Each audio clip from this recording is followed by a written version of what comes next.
আসসালামু আলাইকুম বন্ধুরা, আশা করি ভালো আছেন। বন্ধুরা, আপনারা কি ফেসবুক ব্যবহার করেন? ফেসবুক ব্যবহার করার পরে আপনারা কি এই হিস্টোরিতে ভিডিও আপলোড করেন অ্যান্ড ছবি আপলোড করেন? আজকের ভিডিওতে এই ফেসবুক হিস্টোরির একটা সেটিং দেখে দেবো। এই সেটিংটা যদি আপনি করে রাখেন, আর কেউ আপনার ফেসবুক হিস্টোরির স্ক্রিনশট নিতে পারবে না এবং সেই হিস্টোরি আর শেয়ার করতে পারবে না।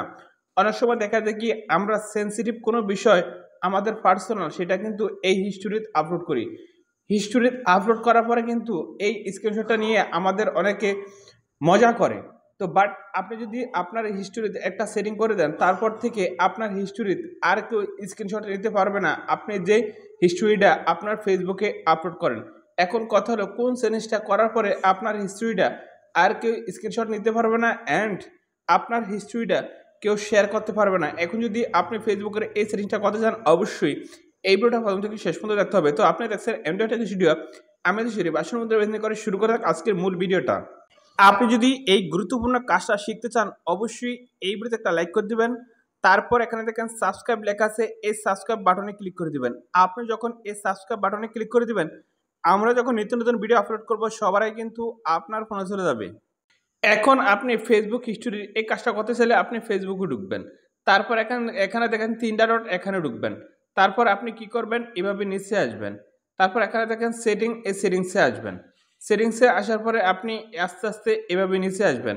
নিচে আসার পরে আপনি দেখবেন কোথায় আছে হিস্টোরি, এই যে এখানে দেখেন হিস্টোরি, এই হিস্টোরির উপরে চাপ দিবেন। হিস্টোরির উপরে চাপ দিয়ে দেওয়ার পরে এই যে এখানে দেখেন we can see your history, আপনি কি করবেন, এখানে চাপ দিবেন। এখানে চাপ দেওয়ার পরে এখানে দেখেন ফ্রেন্ডে আপনি দিয়ে দিবেন। তারপর এখানে সেভে দিয়ে দিবেন। সেভে দেওয়ার পরে আবার এখানে সেভ আইসি, সেভে দিয়ে দিবেন।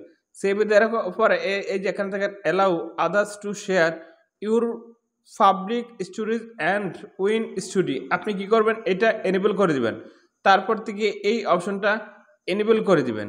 এই দুইটা অপশন যদি এনেবল করে দেন, তারপর থেকে কিন্তু আপনার হিস্টোরিটা আর কেউ শেয়ার করতে পারবে না অ্যান্ড স্ক্রিনশটও নিতে পারবে না। অবশ্যই এইটাও এনেবল করে দেবেন। এই 3টা সেটিং আপনি করে দিবেন আর এটা আপনি ফেন করে দিবেন। তারপর থেকে আপনার হিস্টোরিটা আর কেউ শেয়ার করতে পারবে না অ্যান্ড স্ক্রিনশট নিতে পারবে না। তো আপনি যদি মনে করেন এই ভিডিওতে কোনো শিখতে পেরেছেন, অবশ্যই এই ভিডিওতে একটা লাইক করে দেবেন। তো আজকে ভিডিও তখন ভালো থাকুন, আল্লাহ হাফেজ।